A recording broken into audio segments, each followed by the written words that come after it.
Thanks so much. Well, welcome again.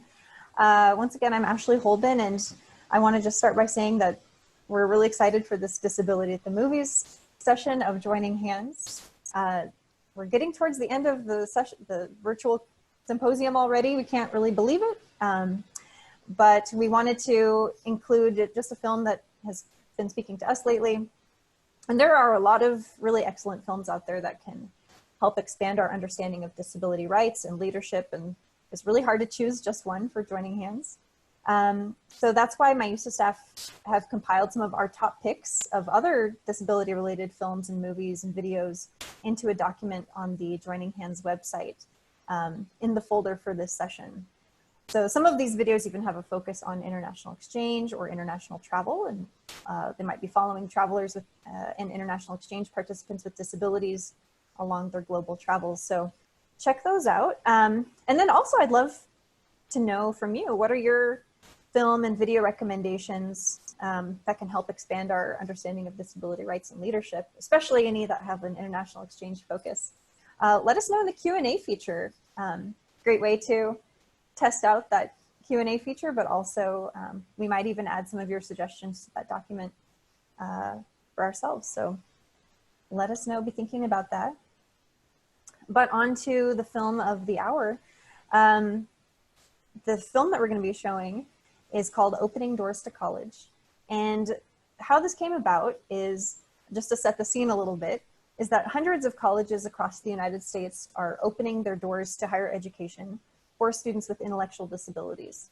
And so this is a 36-minute film by a filmmaker, a really well-known filmmaker named Dan Habib, actually, who's done some other documentaries related to disability and education. And this film, again, it's 36 minutes, is going to show us how students like Curtis, Janet, Fudia, and Missy are leading this inclusion revolution, as they call it, as they immerse themselves in college classes, residential life, extracurricular activities, and the entire college experience. And the universities that they're featuring are Millersville and Temple Universities. So a couple of things I'll note about the film are that it includes audio descriptions, which means that there will be some narration in a few parts that describe what's happening visually on the screen for those who can't see the screen. There are also open captions, which means that you won't be able to turn them on or off. They're just kind of there, embedded in the movie itself. And then finally, if anyone needs to access the transcript of the captions, like if for some reason you can't see the captions on screen, you'd rather access them a different way, there is a document in our Joining Hands folder, and for the folder of this session, that includes a transcript of the captions. So if you go to the agenda page on the Joining Hands website and then scroll down to the session, you'll find the link to that folder there. And then we're also very lucky that some of the individuals who are featured in the film are joining us today for a discussion that will immediately follow the screening of the film. And they are Thomas Newville. And you're welcome to turn your video on at this point for a moment, Thomas and Missy. And Thomas Newville is one of the executive producers of this film that we're about to watch, and is also professor of special education and disability studies in the Department of Educational Foundations at Millersville University in Millersville, Pennsylvania. And I assume you're joining us from Millersville right now. Is that right, Thomas?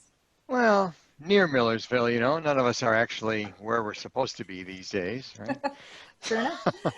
Thank you. And then we're also joined by Dariana Jackson, who goes by Missy Jackson, who's one of the Millersville University students that is featured in the film. And we'll be hopefully hearing from Missy during our discussion as well. So stay tuned, and as you watch the movie, be thinking of questions that you'll have for Missy and Thomas. And I also want to ask that, just add that Joining Hands is about disability representation, access, and leadership in international exchange. So while this film doesn't address international exchange per se, higher education is often an important gateway for people with disabilities, well, for any student, to have international exchange experiences such as study abroad, alternative spring breaks, and more. So I want us all to be thinking about the connections between the types of things that are happening in this film and what kind of connection can we make to the international exchange field. So be prepared to bring your questions to the discussion. So without further ado, I'll ask Suze to pull up the video, and I'm going to stop my video and enjoy the film.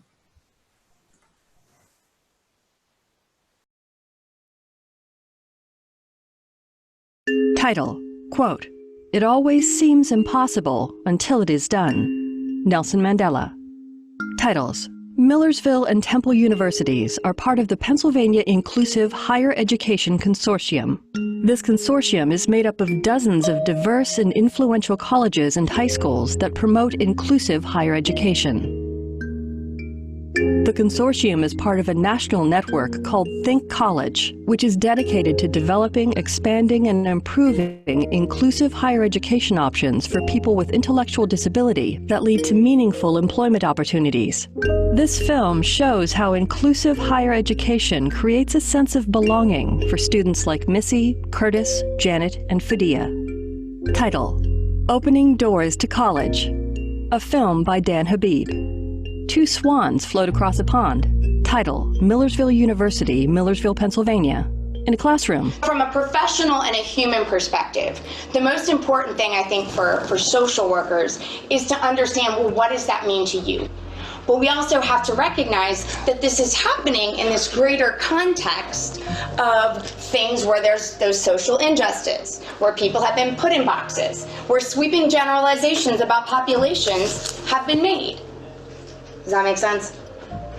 Does that sound about right? A couple students smile. All right. One goes to her dorm with her roommate. This is your Facebook? Yeah. Oh my goodness.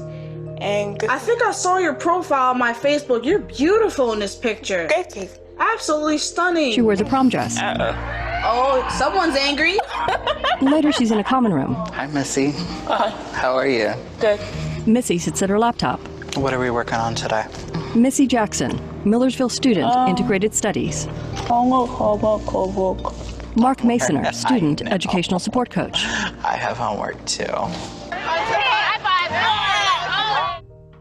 When we started this program, I had a professor call me on the phone and said, there is no place at this university for people with intellectual disability. Thomas J. Newville. I said, do you know that a little over 100 years ago, your peers said there's no place at this university for women, or people who are African American, or people who are Latino, or people who have physical disabilities?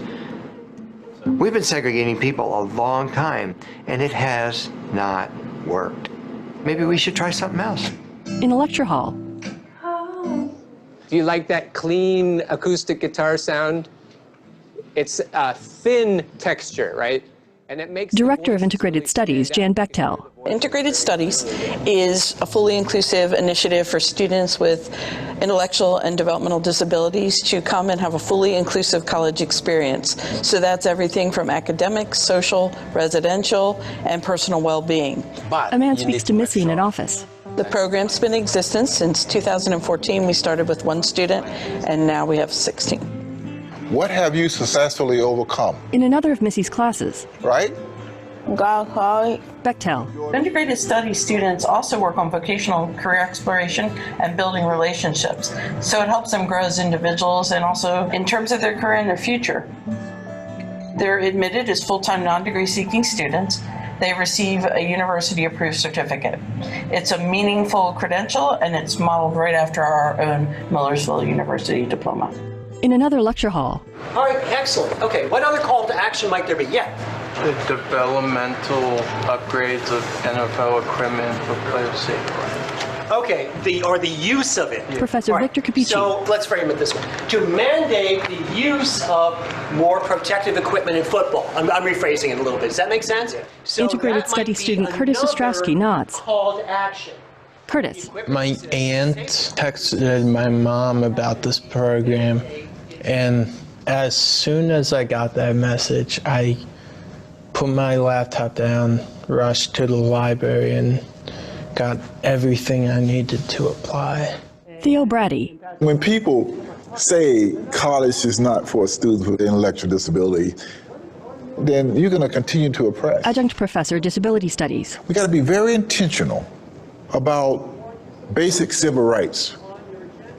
Everyone needs an opportunity to participate. We need to open doors instead of close doors. That means a little bit more investment of your time as a professor. That's what we do with any student. Missy opens the door. In the Deep South, white America oppressed black America. In class, separate schools, separate classrooms. she listens with other students. You have those kind of traditions and customs that you think is okay because you see it every day, you got used to it. But all along, it was oppressive. And that's the same thing happened today with disability. She walks down a hall. Because I didn't get no homework. None. She reads a note on a door. So I just like,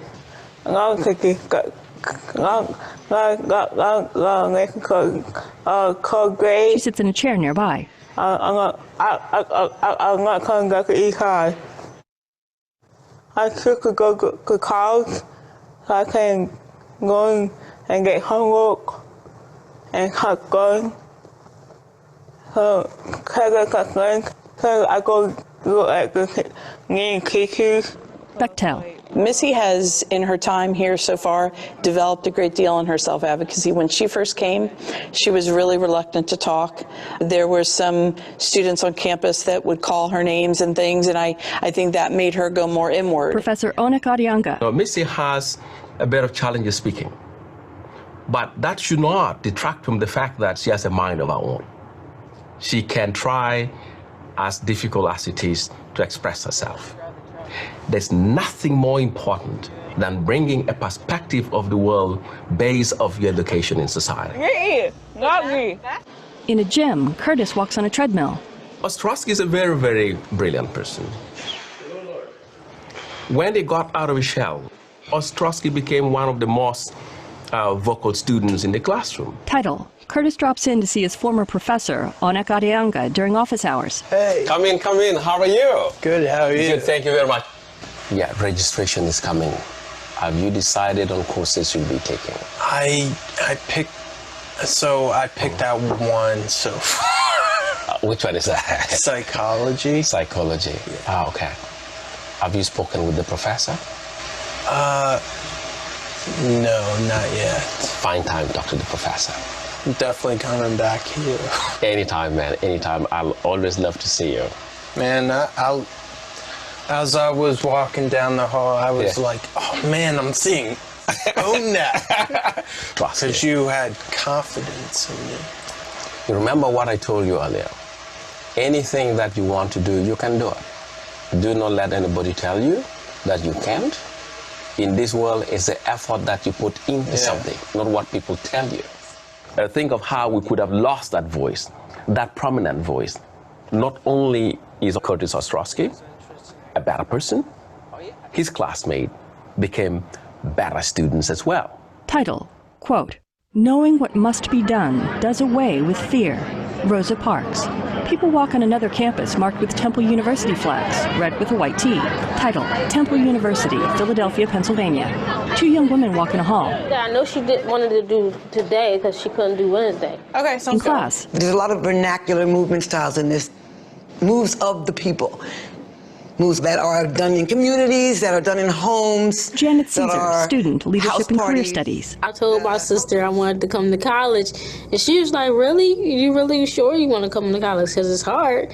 I was like, yeah, I think I can do it. She was like, I believe you can do it too. The other young woman, student and educational coach Olivia Quinn, sits by Janet listening to dance professor Rhonda Moore. Players took all of those moves and brought them into their acts, the comics, the singers, dancers, is dipping back to all the things that they were watching on TV from the past. So let's move the chairs. You all seem so lively. She rolls her eyes. Once they do move the chairs, she leads them in clapping as they step back. Then they form pairs and clap each other's hands. Janet and Olivia do it together. Goodbye, 5, 6, here we go. They all step forward and clap side to side. They do the same stepping back. Janet. They sent me a letter and they was like, congratulations, Miss James Caesar, you got into Temple University. I'm jumping for joy, crying and everything.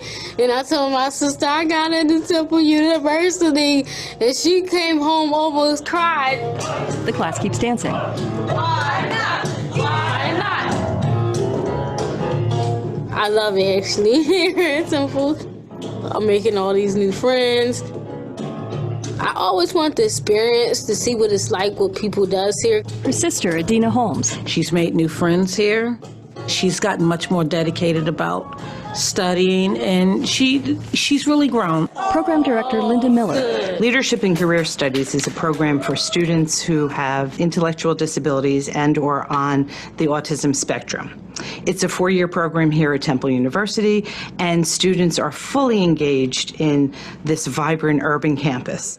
They take undergraduate classes with other students. They are members of student organizations and really are involved in the full spectrum of activities here on campus. Coordinator Titania Bodie. Some of the classes that our students have expressed interest in are classes like criminal justice, political science. There's a lot of history courses that have been taken. In Janet's case, she's really into the arts. They also work with a coach who's an undergraduate student who lives on or off campus, who provides both academic and social supports. Janet. Well, I have an intellectual disability, but even though I still have a little delay, I'm still normal just like everybody else. I'm proud that I am who I am. With mentor Kylie Billing. Did you register for classes for next semester? I sure did.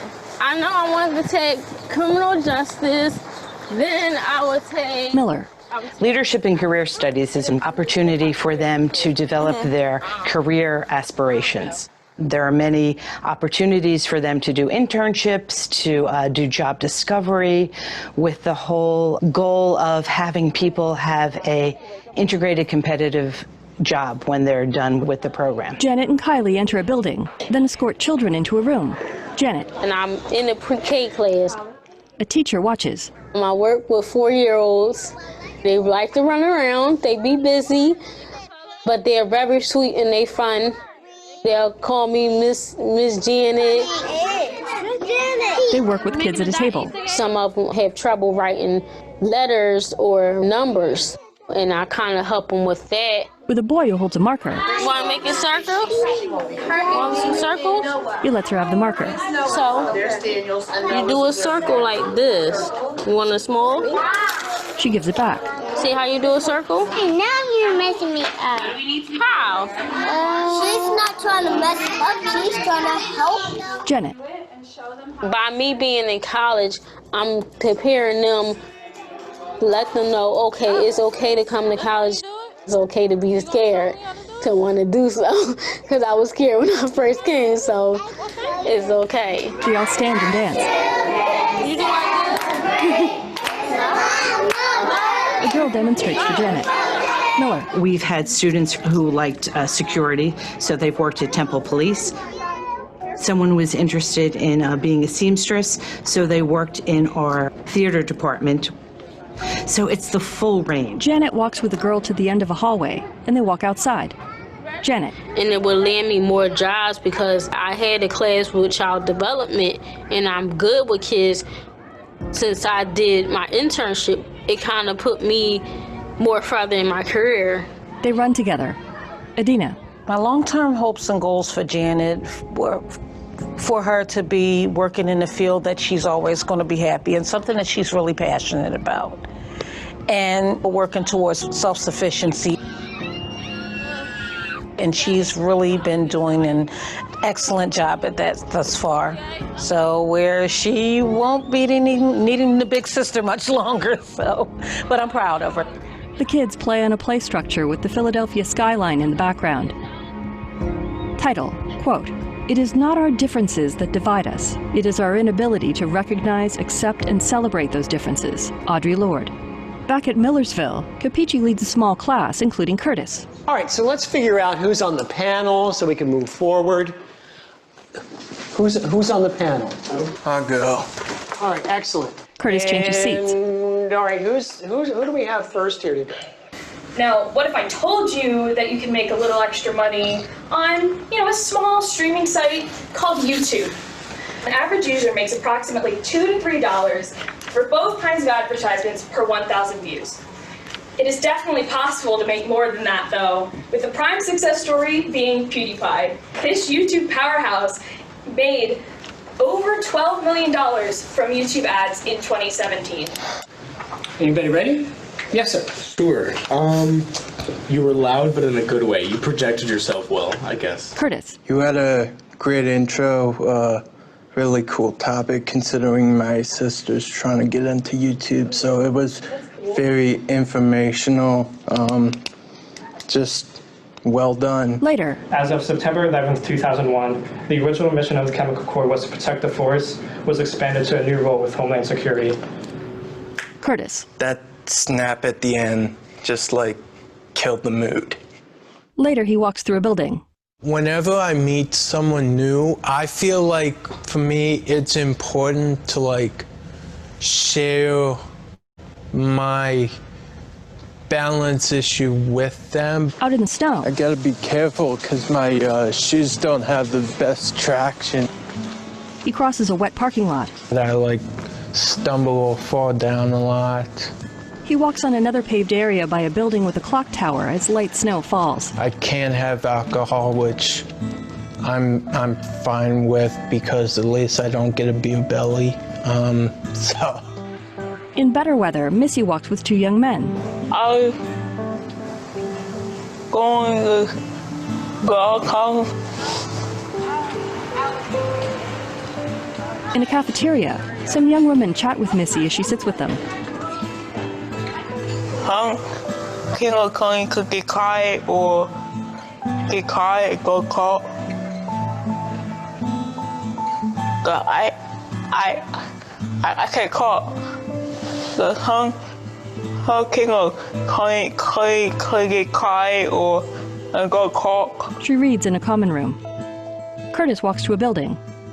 This one guy in high school, he just said, "Dude, are you drunk or something?" And I mean, I try to ignore it, but inside it kills you. Bechtel. On the face of it, you would meet Curtis, and he's quite articulate and thoughtful. And people would question, why would he choose integrated studies rather than pursuing a regular degree with supports? There's an invisible disability that you may not be aware of that kind of impacts his thought process and the way that he approaches things and his ability to organize things. We help them build capacity to take them in the direction they want to go, whether it's a typical degree or whether it is remaining with integrated studies and pursuing their career. Curtis. At the very beginning last semester, I really didn't step out of my shell too much, but this year I feel like I have somewhat more people I can go and talk to. And Curtis sits eating with Missy and a couple other young women. I want them to play Travis Scott's new album. Yes, that's a great album. What's your favorite song? Sicko Mode, where it does the transition from it's two different songs in one. That first beat change is life-changing. Yeah. I like the one with 21 Savage. NC-17. That's what it's called? Yeah. What are you doing this weekend? You doing anything fun? I'm working on Sunday. Where do you work? He points. Right there. Catering? Yeah. I had a 13-hour shift on Saturday. So one of the biggest challenges that many students face is the cost of college. Bechtel. Students in integrated studies are required to have a job by the end of the second semester because we really feel that campus employment is a good way to get their feet wet. Many of them have never had a job. Newville. There's some recent data that indicates that people with intellectual disability who have not attended an inclusive post-secondary ed initiative are employed at the rate of 17%. Curtis signs in at a reception desk. Students who have graduated from our initiative are employed at the rate of 85%. Curtis looks through library shelves. My manager gives me a list of books that I have to find and bring back to the front desk for other people to check out. He looks at books on a cart. It's a little stressful on my eyes because I'm a big dude and sometimes the books are like way down here. Kneeling, he checks the bottom shelf. We try to keep it Newville. so that folks can come here if they want to, no matter what their financial resources are. And we have been vigorously building a scholarship fund. Mark sits with Missy. Go to Dr. Brady's class. Let's look at your other class. They stare at her laptop. Oh, and right there. Pre-colonial Africa. Bechtel. Each student has an educational support coach, one or more. Maybe you need to ask. Coaches are undergraduate students and also graduate students that work with them in support, academics, career exploration, building relationships, independent living. And so the role of the coach is to kind of help model the role of a student, then to help students to advocate and develop that confidence to advocate. I have a 15-page paper that I have to write for one of my classes. Oh, God. So you can help me write it. No, thank you. Professor Kathleen M. Walsh. So I want you to take 30 seconds to make some notes about one thing that you did during your break. Social work class. Or even in the last couple days that celebrated your strengths. And I know that this is hard. Missy looks up at her. Because it's really hard to say nice things about ourselves. I'm waiting for my mom and dad, just like you. Student Elia Hall, who makes Missy laugh. Yeah, they do a lot for me, so it's great to have them. I'm grateful for my sister and brother, too. Nothing movie, nothing TV. Go outside. Walsh joins her. What are some of your strengths? Can I tell you what I see? Yeah. Well, one of my favorite things about you is that you are always here and you're always on time and early. Walsh crouches in front of her. And you are always a part of the conversation. Like you're always, I know that you are hearing me. It's really, I think it's such an important thing. She stands. When we're talking about the capacity to tackle injustice, engage in conversations about difference, we also have to be able to engage in conversations about similarities. What brings us joy, what unifies us rather than what divides us. And it leads us to empowerment, where we are trying to... One of the first things we do with students when they're admitted to integrated studies is person-centered planning, and that is in the form of a path. A large mind map hangs on her dorm wall.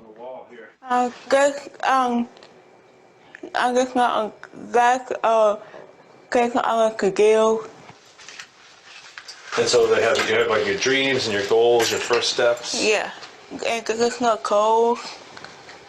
And Bechtel. And so we bring all the family and anyone who is significant to them together, and then we kind of plan out what their hopes and dreams are and how we can contribute to that with their time at Millersville. Missy's roommate scrolls on her phone.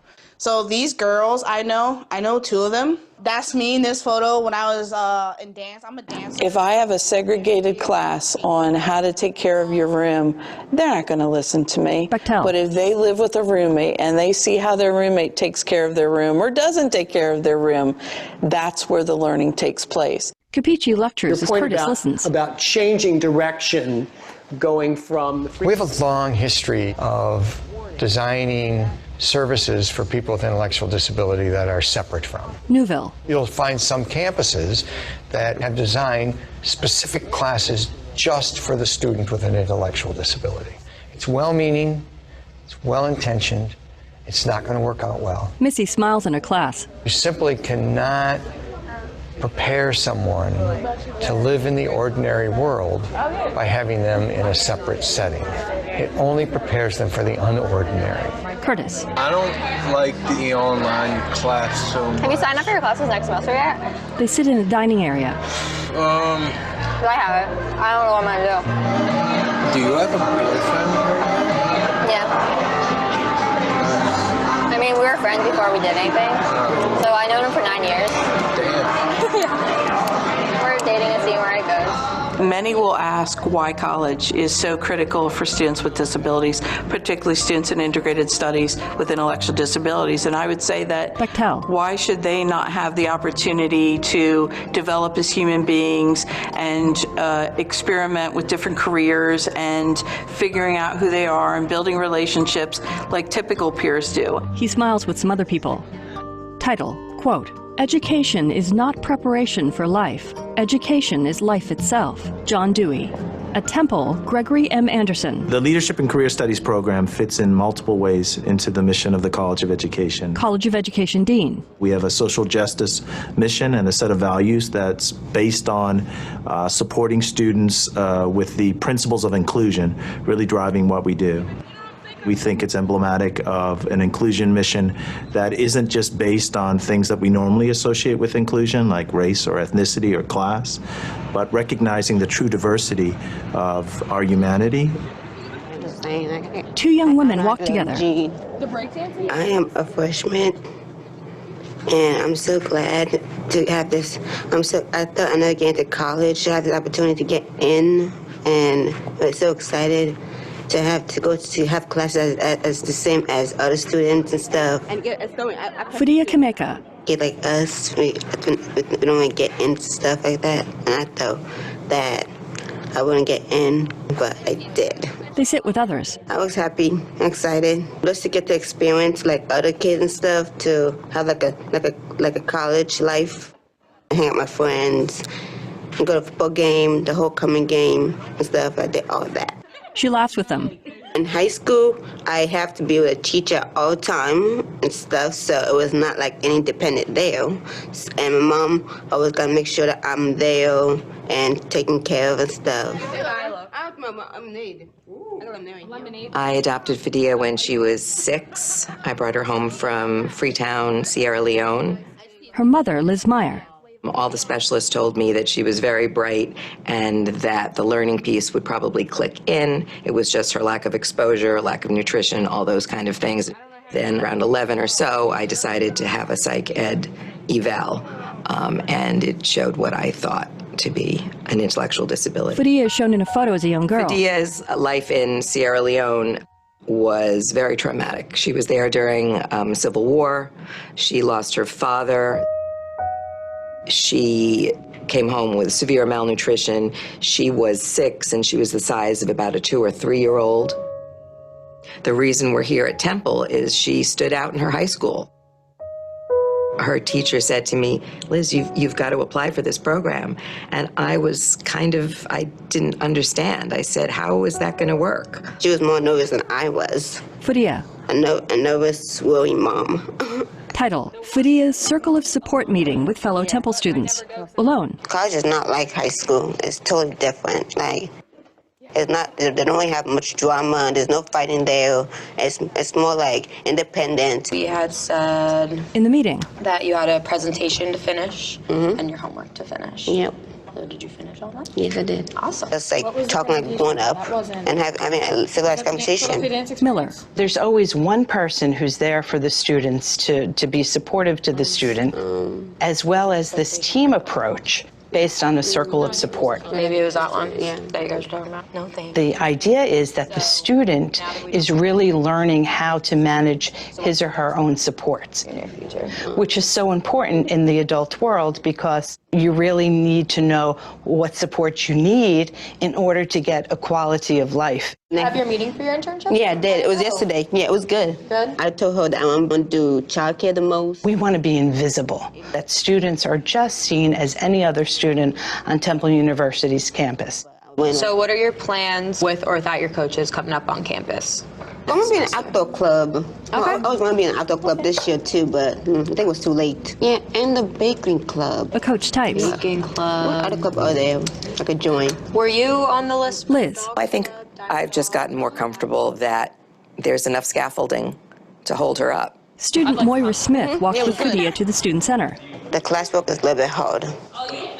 I had 2 of them, leadership communication and interpersonal communication.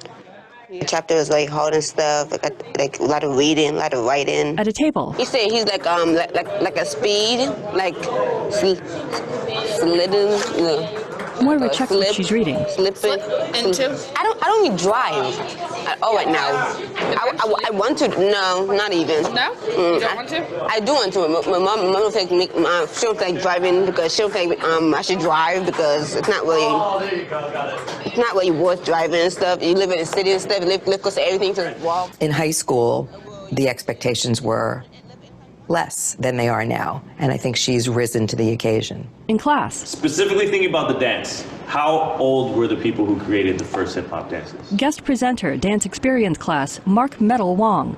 20s? They were like 11 years old, 10, 11, 12 years old. That even though it was invented by like these literal children, it really quickly evolved into a very complicated, very artistically and aesthetically deep art form. Going to classes with other kids is fun. Get to learn different things and stuff. And I like to dance. Why? Why did hip hop happen? It was probably like a social movement. Yeah, it definitely was a social movement. Like a rebellion. I think like the most basic thing that hip hop is expressing is I am here and I'm alive and I'm a person. And for a 10-year-old living in the Bronx where like nobody thinks that you are ever going to grow up to be anything, to say that and express that is a very, very important thing. Pudi is very passionate about dance. Bodie. I foresee her possibly participating in an internship here on campus where she's engaged with the film, media, and dance department. Again, to add a little bit of the Latin American influence, hip twist on the back step.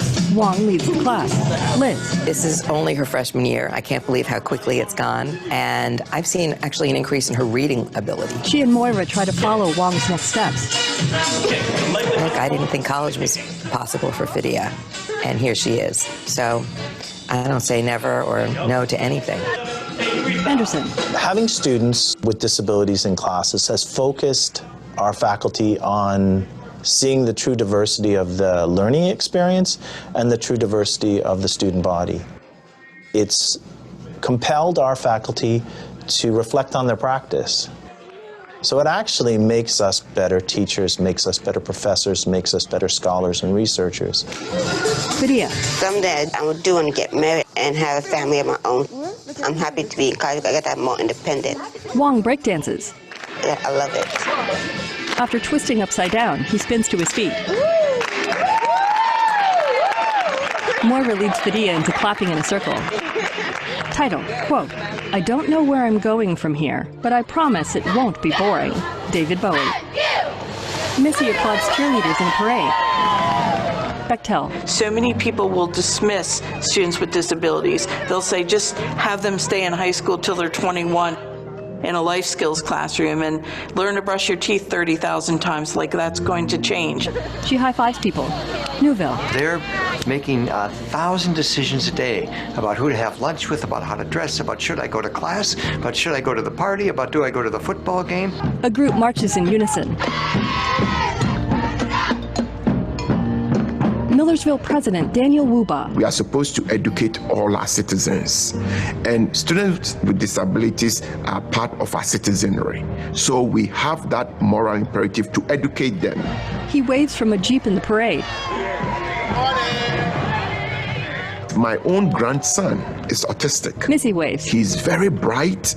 All he needs is the opportunity, and he can excel in anything he wants to do. Curtis. My parents give me a good dose of kick in the ass because they believe in me 100%, and sometimes I take that for granted. They smile in a photo. Mom, if you're watching this, or Dad, you believe in me so much, and I know it's stressful, but I appreciate it from the bottom of my heart, and ultimately, I want to make you proud of me. In another photo, Wuba hands Curtis a diploma cover saying Millersville University as they both wear caps and gowns. Brady. Unfortunately, what we have learned from generation to generation is to not interact with people with disabilities. You know what I do? I pull my How can you know me if you don't interact with me? Once we get a place of commonality, we start seeing each other as the same and not necessarily those people. That was like mad and angry. So I get out, I get tacky. She goes out in the snow with another young woman. Go ahead. She throws a snowball. Hey! She bends down to make another as her target runs. She throws it at a young man coming outside, who bends down to make his own. They make more and fight. We're not gonna get you. Hey! She chases her first target. They both throw snowballs at the camera. Title, quote, "Once social change begins, it cannot be reversed. You cannot uneducate the person who has learned to read. You cannot humiliate the person who feels pride. You cannot oppress the people who are not afraid anymore." Cesar Chavez. Titles, directed and produced by Dan Habib. Executive producers, Jan Bechtel.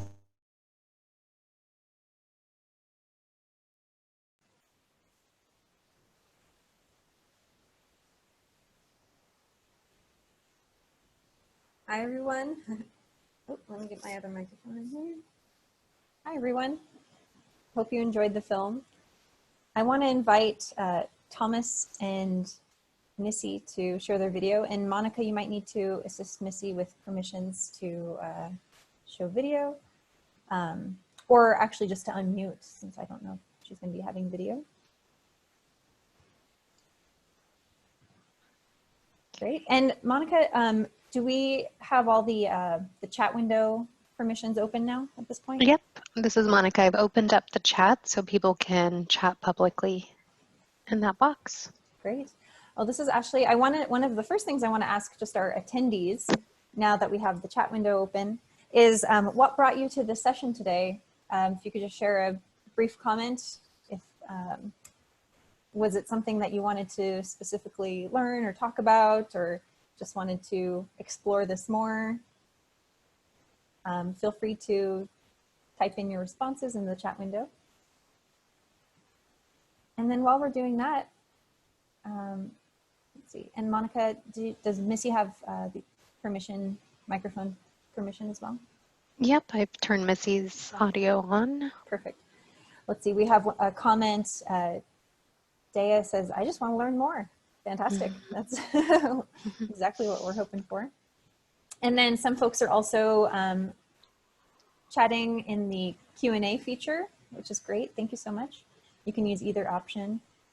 Jenny Chinchilla, hi Jenny, is saying, "Thanks for sharing this documentary. It's amazing." And so let's see, while people are adding in their comments and questions, again, we have Thomas Newville and Missy Jackson on the call, both of whom were in the film. You might have spotted them a few times, I hope. And let's see, I'd love to ask Thomas and Missy just to introduce themselves briefly. Maybe you could let us know where you're joining us from. What have you been up to this summer? What's coming up for you? Tell us a little bit about what you're working on. Maybe we can start with you, Thomas, once you unmute yourself. Yeah. You should always start with Missy. This is Monica. It looks like Missy is not on right now, so hopefully she'll rejoin with us soon. Okay. Okay, well, I am joining you from Lancaster County in Pennsylvania, which is near Millersville. And this summer I've been doing a lot of this, as we all have, except I did get a nice opportunity to travel up way north in Wisconsin and hang out on a lake for a while. So that was fun. The rest of the summer we have been preparing for the fall, as we have 33 students with intellectual disability coming to Millersville in the fall. Fantastic. And let's see, I think Missy's rejoined us as a panelist. Yeah. Hi. Thanks for joining us, Missy. How are you? Good. Good. Can you tell us a little bit about yourself and, you know, first of all, where are you joining us from today? What city are you in? I'm from oh my god, Huh? And tell me, is this how many times have you watched this film already? A lot. A lot? Yeah. It's definitely one worth watching more than once.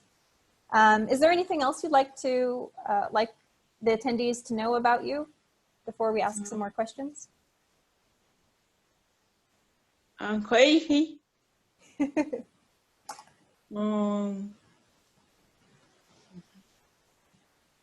Are you going back to, have you graduated from your program or are you still in the program? I'm not working, I'm not in school now, but I'm still so right now, I'm not in school right now, alright, Not in school right now, but still keeping really busy, I bet. yeah, because I think I'm not, I think I is that she's not can get into different she's not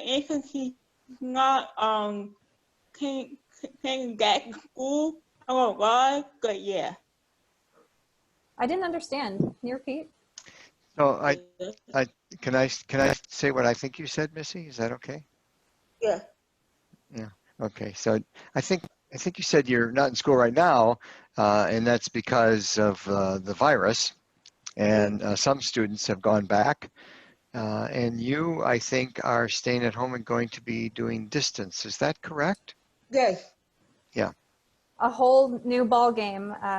Our session just before this, we were talking a lot about virtual learning and virtual exchange programs, and yeah, it's a whole new world, but also a whole other opportunity to learn some new skills.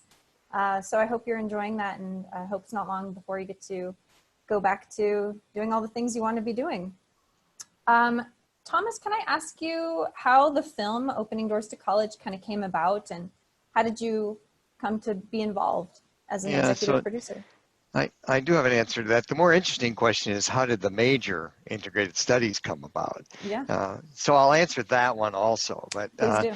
the film, we were fortunate in 2015 to receive a federal grant. It's TIPSID, Transitional Programs for Students with Intellectual Disability. And as part of that grant, we got a hold of Dan Habib and we made this film.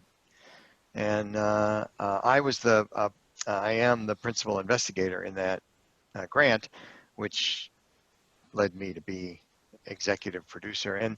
And the reason we wanted to do it was because we thought we were doing something right, and we thought folks ought to know, especially because we have this deep history of building services and programs that are all segregated and set apart, and like sheltered workshops and so forth, and they haven't worked, and they're not going to work. And so when Inclusive Post-Secondary Ed started, which by the way started in 1987 in Alberta, Canada, we decided we would do it just like everybody else. We would, and when I say just like everybody else, I mean just like every other college experience, right? So everything was completely inclusive, and it worked and is working exactly like we envisioned it. It's the students are all growing, the university is growing, things are working out well, and so we put the film together to tell that story, so that other folks would, when they make majors designed for people with intellectual disability, they didn't do it in a segregated fashion. And what kind of impact has the film had so far? And also, what kind of impact do you hope it'll have in the future? Right. So again, I think I'll answer, sorry. I think I'll answer what kind of impact have the students had on the institution? And then I'll answer what kind of impact we hope the film will have, because just like every other group that's been denied access, when folks finally get access, the institution just gets turned on its head in good ways. we teach better, we learn better, we relate better, and all of that has happened at the university. That eventually someone's going to say, well, how do you design a curriculum? Or you want me to answer eventually, how would you do study abroad with students with intellectual disability? And the answer to all of that is always just like you do it for everyone else. I'll qualify that in a little bit. If folks are interested, I'll put something in the chat here. This is, you've already done some of this. No, it'd be great to share some extra resources in the chat. Yeah, I think there. I just put some things in the chat, and that will answer some folks' questions. The first one in there is a YouTube of Daniel Castellanos, who's the first graduate of integrated studies. He was invited to give the commencement speech. So in front of 4,000 people, he gave the student sort of reflection. So he's up there on the review stand, speaking to 4,000 people in front of all, the important folks, and so that's there. That'll be interesting. And the next thing is a link to Opening Doors to College, which people can watch anytime they want. If folks have trouble with that and they want to download, I put my email later on. They should get a hold of me. You can have the film. You can download it. If folks want to know more about initiatives like this, thinkcollege.net, which I saw you put up already. And then there's two things that I think folks should know if they're starting majors like this, which is the work of Dr. Wolfensberger and social role valorization, which I won't go on and on about, but it does teach us the power and processes of social devaluation and how to undo that. And one of those things that we used at Millersville was the culturally valued analog, which meant anytime a question came up, we said, how do typical matriculating students deal with that? And then we went that way. A small example is folks say, well, how are you going to teach people to apply for jobs and fill out a resume? And the impulse is to start a special program, which would be down the segregated path, right? And so we said, well, what do students do at the university? I don't know how they learn to make a resume. And the answer is, well, they ask friends or they Google it. Or they go to the experiential learning and career management and they teach students. And so that's what we do. We always keep it typical. And the same is true with the student who applied and got permission and made all the arrangements to study abroad last spring. Okay. Say more about that. Well, I know you'd like to hear that, and I'd like to have vast stories. Except the virus kind of interfered with that whole plan, and so they didn't go. But the ramp up to that, was very.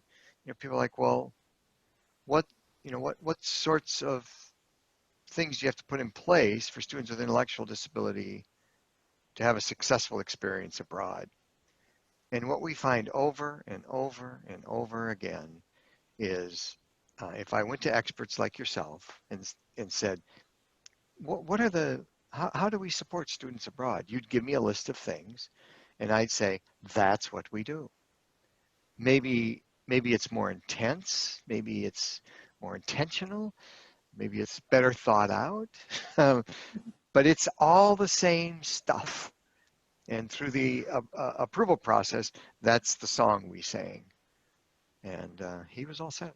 Yeah, well, one of the quotes that really stood out to me in the film was somebody said, kind of historically, we've learned not to interact with people with disabilities, but how can you know me if you don't interact with me? And that is just one of the, I think, the central principles behind international exchange is how can you know someone that you're not interacting with? And so I think, everyone here at Joining Hands, whether their connection is to the international exchange field or disability community, I think those are really words that kind of bring us together and we kind of abide by. Missy, in your college career, had you thought about things like foreign languages or meet international students or think about travel? You know, was international cultures and things like that something that was of interest to you?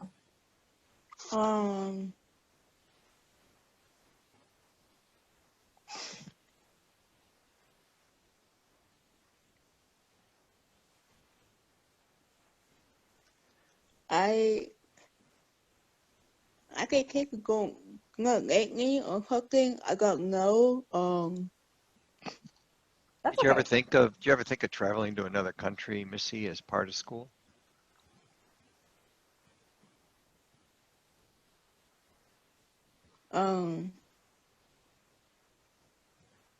Okay, yes. Yeah, yeah. Cool, cool. I think it was part of your, wasn't it on your person-centered plan, on your path? Wasn't there something about world travel? Yes. Right, right. That's right. awesome. So to I guess in your remaining career in the major of integrated studies, we better get you hooked up to study abroad. Where would you go, I wonder?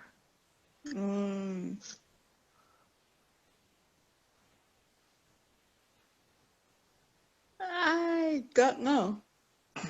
There's a lot of places to choose from. Yeah. And sometimes it's okay to not know. And, you know, I've heard a lot of students say, I just wanted to go somewhere. I didn't really know where, but, you know, I never thought that I would go to Japan, but I did, and that was amazing. Or I never expected to go to Uganda, but that was one of the most amazing experiences of my life. And so, you know, who knows where it'll take you, but as long as it's something that you're interested in and one of your goals, that's definitely a big step forward. One other resource that I wanted to add to the chat is a link to the SOTA conference, which stands for the State of the Art Conference, which is, I'm kind of new to this, but so maybe Thomas or Missy, if you know more, feel free to chime in. But this is a conference that kind of brings together professionals, students, parents, to all kind of on this topic of inclusive higher education. And I think it's every 2 years, I believe. It actually runs every year. Every year? Okay. Yeah, so it was you know, when the federal government decided to give grants to start majors for students with intellectual disability, they funded the National Coordinating Center, which is Think College.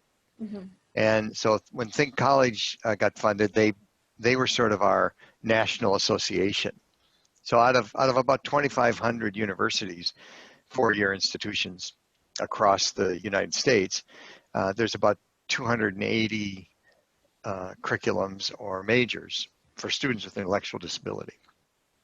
They were on the spectrum from, you know, one type to another. Yeah. And as part of that, State of the Art Conference started. And so that conference brings all folks together. It's a great conference to go to if yeah, I got to go last year, and I would definitely recommend it to others. I had a chance to ask people, like, hey, have any of the students on your campus or in your program done study abroad or alternative spring break? And I got a couple of responses that I've just been kind of noting and trying to get more details about, that, you know, everything from a group of students with and without intellectual disabilities who went to the United Arab Emirates for 10 days to, let's see, one Mason Life student at George Mason University did a birthright trip to Israel. So it wasn't through the school, but that sounded like a really interesting experience. Unfortunately, COVID interrupted a week-long study abroad spring break program that some students at Arcadia were planning to do.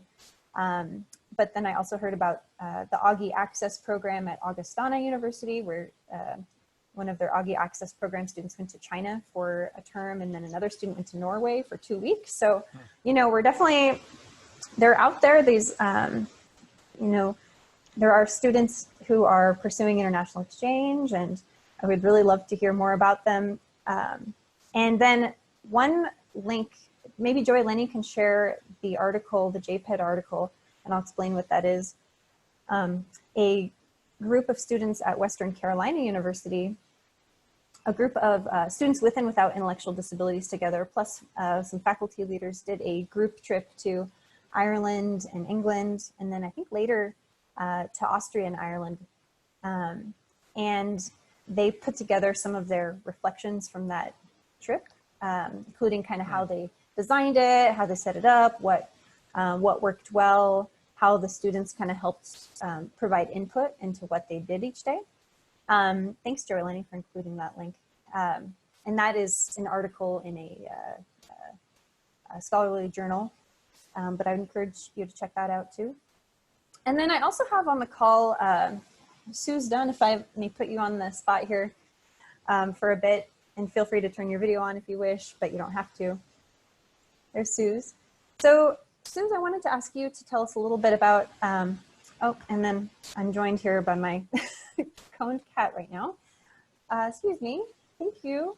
Can you tell us a little bit about MIUSA's exchange, one of MIUSA's signature leadership programs, bringing together people with disabilities, and some of our recent experiences with participants with intellectual disabilities?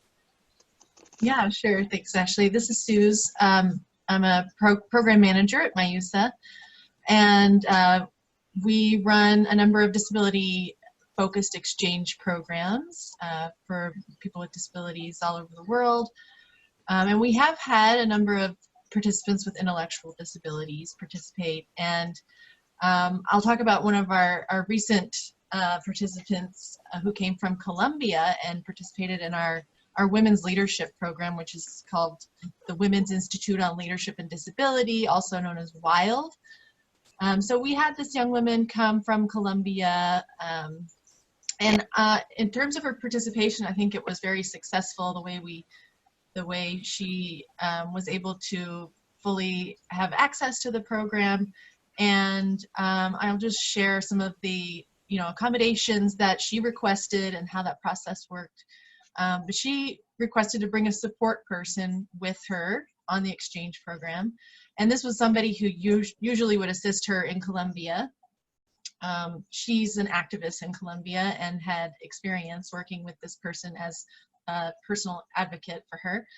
And so specifically what her personal support person would do was help her with getting the information and topics that were to be in the workshops in advance. So it would help her organize her thoughts around the ideas and be able to clearly express herself. So her support person would explain ideas and concepts in simple language, and she preferred to receive the information verbally, but she also requested that when possible we could provide the information in advance in a written format, which we did. And then during the sessions, during the program, her support person would take notes about the important ideas and concepts during the workshop so that later they could review it again. It was a very intensive 3-week leadership training, so it took a lot of, each day making sure we had preparation, and sometimes the day before providing information about what the next day would hold so that they would be ready. And she did a really great job participating. I think it was beneficial for everybody, for us in terms of making sure our programs are more inclusive and accessible, and the other participants really found her participation valuable too, and her contributions. Some of the, I think, challenges for us for the program were providing enough materials in advance for the preparation. I think it just takes more, if ideally, if we could have provided more materials in advance, I think it would have helped with access. For example, having more easy to read formats for the materials that we provided to. And then, we have a WILD facilitators guide, so that sort of has information about every workshop we do. And so we were able to provide that, but we also would have several guest speakers and presenters coming in. We didn't always have access to their presentation materials in advance, so sometimes it was difficult to provide that information. But as I said, it just requires more preparation and working more with presenters to make sure you have all those materials in advance. But it really benefits everybody when we, in a program like WILD, we have women from 25 different countries. People are using sign language, different spoken languages, and we had many interpreters. So even providing this type of information to interpreters in advance really benefits everybody's ability to access and have understanding of the content. So I think it goes back to what Thomas was saying about how it just makes your programs better to be thinking about this level of inclusion. And then Camila, her name was Camila from Colombia. She was also able to present to the group so that they could understand how she uses a support person. And I think that was really important for everyone to hear and to be able to ask questions around that so they could understand. And when they go back to their communities, they were able to include more women with intellectual disabilities in their programs and know how a support person could join and make their participation possible. So I think she really provided a good model for everybody to look at and be able to replicate. And many of them did go back and do that. And just thinking back on what Camila said she got out of the program, she really gained a lot by being able to connect with women with different types of disabilities from different countries and hear about all their strategies and experiences. But she also said she felt really proud to be able to represent women with intellectual disabilities in this forum because it was, I mean, for our WILD program, we haven't had a lot of women with intellectual disabilities, so she really felt like she was pioneering that, and it was going to lead to a better program and more inclusion of women with intellectual disabilities in the WILD program. So very important contribution on her part. And then when she went back to her country, she also organized a training that she led for 23 women with disabilities in Colombia, and they had all different types of disabilities. But she did a session on addressing issues around domestic violence and a topic that she was very passionate about. And then I think it was just also a great opportunity for her to demonstrate her leadership skills to the women, to the disability community in Colombia, and bring together a cross-disability group. So yeah, if anyone has questions about that, be happy to answer as well. Anything else you want me to cover, Ashley? No, you did a great job explaining, and I really appreciate kind of your honesty about some of the challenges that the program had as far as like trying to meet the needs of a wide variety of folks. And it reminded me of something, what you and Thomas were saying, it reminded me of something that came up in the video. Somebody said something in the documentary that, some of these practices of making our materials inclusive, making our curriculum inclusive, it makes us reflect better on our practice and it makes us better teachers, was along the lines of that quote. And I think that the same could apply to any kind of discipline, including international exchange. And again, you talked about how having participants with intellectual disabilities adds to that diversity, even in a disability, like a cross-disability setting. And I think that is also one of the ultimate goals of international exchange programs, is to have so many diverse voices and perspectives and experiences to the table. So thanks for touching on that and sharing that great example, and looking forward to future opportunities, more international exchange programs in the future where we have leaders, not just participants, but leaders with intellectual disabilities. And let's see, I want to just again put it out there to the attendees, to the audience here. You're welcome to share your questions with Missy, Thomas, Suze, with each other. I'd still love to hear more about what brought you to this session. Let's see, Kathy Hansen said, need to know there are academic institutions that are truly accepting and welcoming to students with disabilities. This is one motivation for coming to this session. Let's see, and Joey Lenny and Monica, who are also on the call, if you have any questions for our guests, you're welcome to chime in as well.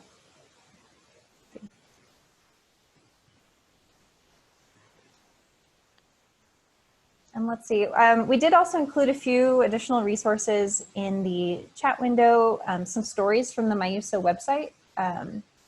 One is about another exchange participant that we've had on a program coming from Israel, who has an intellectual disability and is also involved in disability rights, self-advocacy. And then, Suze, could you pull up my the poster really quick? I wanted to just highlight another story on our website. So Suze is sharing her screen. Can you go to that upper right corner, the International Student Spotlight on Anna? Zoom in on that. So there's another story on the MIUSA website. What's really cool about inclusive education programs in the United States is that they're not just for US students, but we have a story on our website that demonstrates that international students can benefit from them too. So international exchange, of course, is not just for US folks going abroad, but also for people from other countries coming here. And we were able to highlight a story about a student named Anna coming from Sweden. Anna has Down syndrome, and her siblings had studied abroad in the United States, and she wanted to have that experience as well. And so she attended Montgomery College in Maryland with support from the graduate transition program there. And while she was there, she took courses in English, computer science, and history. One of her favorite things was getting to be immersed in the English language, but also kind of gaining some independent living skills and returning to her country. Her family noticed, a lot of more increased independent living skills and self-confidence and advocacy skills. So I just wanted to highlight that story, and Joey Lenny has included it in the chat window. So you can stop sharing the screen now, Suze. Thank you. So let me answer a question that wasn't asked. Great. I was listening to Sue's talk, and I was thinking about how all of this comes about. And, because we ask, well, what is the impact? How does it work? And, what do we hope for the future? And it's probably worthy of mentioning that when you're building, when you're trying to make, when you're trying to open doors that were previously closed, the work is very individual and relational. So across the university, Jan Bechtel, who's the director of the major, works tirelessly building relationships with folks, everybody, faculty, administrators, maintenance folks, people running the dining halls. I can't tell you the countless number of people that have sort of the culture of segregation or an ableist mindset that they don't even know they have, which would make it difficult for students with intellectual disability to be successful at Millersville or any other college. And to undo that takes lots and lots of coffee time with folks. And not even directly, you just gotta enlist them and engage them and introduce them and build relationships with the students, and that really is the true work. And there's story after story at Millersville that contributed to student success that had nothing to do with faculty. One guy who's is a lawn fella, landscaping guy, got to know a student and noticed that he went to the same building every day at about the same time, and that was logical because it was the math building, and the student was taking a math class, and and started chatting with him. And the student he chatted with really, liked the tractor lawnmower he was driving, and they started chatting. And one Monday, he noticed the student didn't show up. And he called Jan, the director, and said, this student hasn't come to math class today. And she called the student, and the student said, I hate math class. I'm not going anymore. And so the maintenance guy went over and found the student and said, I'd like to have lunch with you after your math class. So when you go to math class, you come out and we'll have lunch together. And that caused him to complete the math class. And not only complete the math class, he ended up getting a job in facilities, working there. And so, that kind of relationship building that's done in the front end causes stories like that to happen. I think, and also that's also true of when we talk to folks in the higher education world about international exchange, they also cite, like you just did, those relationships of, have our folks in our study abroad office ever even met the folks in, these other departments such as disability studies or students with disabilities associations or other folks, other departments where you can help cultivate some of those relationships and really build some of those bonds.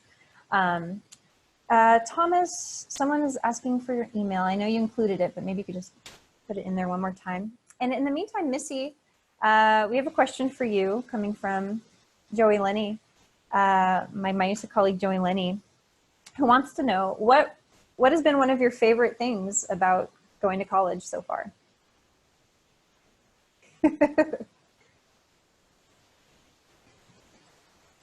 Hang out.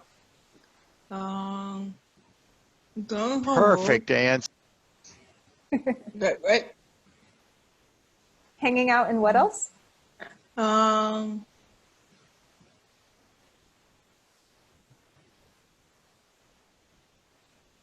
Go eat. Eating. Yeah. And what about, we've been talking about making relationships and interactions. Has going to college, have you been able to meet a lot of different people that way? And is that something that you've enjoyed? I think hard because I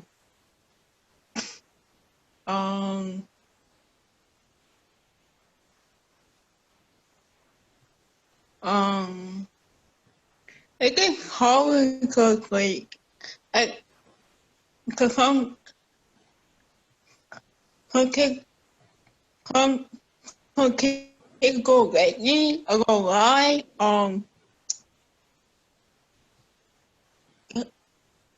It can be hard sometimes. Yeah. I think talk to any college student and but I'm glad to know that you've but overall you're enjoying it, and now you're kind of going from this physical college environment to a virtual one, and I imagine that also has a lot more challenging things, but also hopefully some really interesting and useful things about it too. What is something that you'd like to do before you graduate? I would get a job so after I go to college and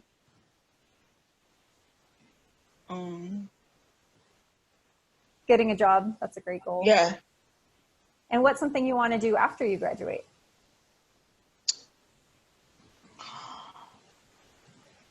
I haven't got no. Just don't believe that. I think you do know. I think you do know. Okay. Yeah, I do think you do know. Like if I looked on your path, I think there'd be all sorts of cool dreams. If I had a second, I'd pull it up. But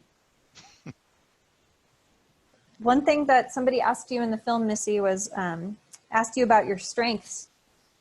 And my question for you is, do you think you've gained any new strengths since going to college?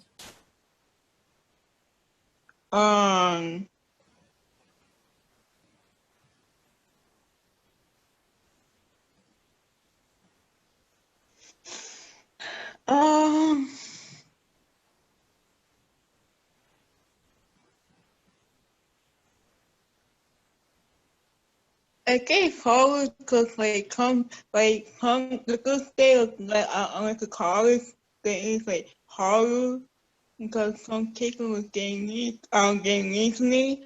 So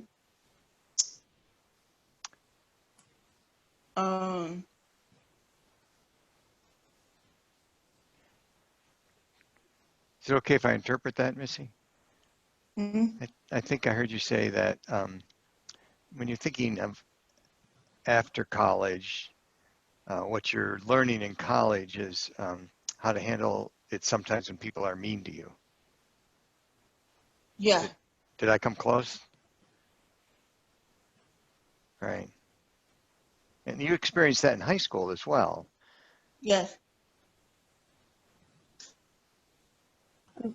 And Thomas, you've known Missy. How long have you known Missy? Let's see, Missy, when did you start? Are you in your junior year? Are you a Yeah. junior this year? Yeah, yeah. No. The third year? I go. Fourth. Oh, you're a senior. Oh, yeah, time flies. So almost 4 years. So I imagine that you've had a chance to observe some of the strengths of students who've participated in this program, including Missy. And what do you think has been like among the students who've gone through the program, one of like the most the biggest takeaways that serve them after college? It's such a great question. Let's see. I don't know, Missy. Lots of people would answer that around independent living kinds of things, or but I don't think that's true. I mean, it is true, of course, that folks learn kids that go to college learn how to do laundry, or they learn how to budget a little bit, or they learn how to interview, or they learn how to maneuver around the world. But I think that the biggest, the most impactful takeaway I see is how they internalize. I hate to use the word independence. It's so cliche, but they because they've internalized the disability in terms of how people, are treated, and their parents are doing too much, and their teachers aren't expecting enough, and their friends aren't listening, and so forth and so on. Lots of students arrive at college with that internalized oppression. And the big takeaway is you just see them explode. Mm-hmm. And, and so, if I may speak about you, Missy, is that okay? Yeah. Okay. Missy arrives on campus, and you might think, oh, she's quiet and reserved and, isn't thinking about maybe the future. And then you find out that this is a strong, intelligent woman who will tell you to go fish if you're not, supporting her in the way she wants to be supported. And that's the biggest takeaway, is that stuff emerges. Well, I just want to thank you both for your comments and participation today. We're getting close to the end here. I did want to just share a few comments that folks have left in the chat window. Joey Lenny to Missy, she's saying, I agree, Missy. It can be hard going to college, but glad you're enjoying hanging out. Thanks, Joey Lenny. Ahmed wanted to ask if Missy has done some traveling before. She told us she has dreams of traveling somewhere. She's not sure where yet, but there's plenty of time to explore that. Let's see.